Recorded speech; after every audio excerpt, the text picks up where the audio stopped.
এই বিজয় রামবাসীর বিজয়, আমার বিজয় নয়।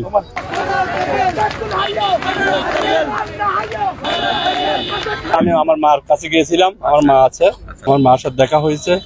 আমার মা বলেছে যেদিন আমি নির্বাচন করার জন্য প্রস্তুতি নিয়েছি, আমি মা বলেছিল তুমি জিতবে, ইনশাল্লাহ আমি জিতেছি।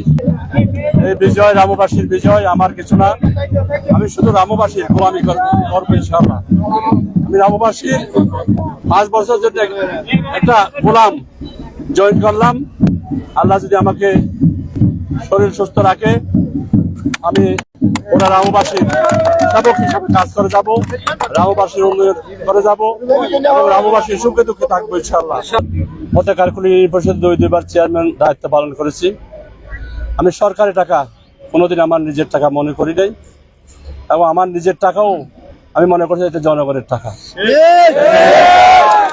সরকারে যে কোনো বরাদ্দ পাইলে আসলে আমি শতভাগ স্বচ্ছতার সাথে উন্নয়ন করব, এবং আমি ব্যক্তিগতভাবে যদি কোনো মসজিদ, মাদ্রাসায়, মন্দিরে, শ্মশানে, কবরস্থানে সহযোগিতা করা লাগে আমি ব্যক্তিগতভাবে করব।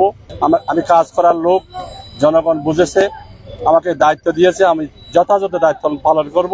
আমি কথা দিচ্ছি, মাননীয় হুইপ আমাদের সাইমন সরোয়ার কমল মহোদয়, ওনার জাতীয় সংসদের হুইপ হয়েছে, ওনার সাথে পরামর্শ করে যে সমস্ত উন্নয়ন রামু দরকার ইনশাল্লাহ আমি করতে পারবো।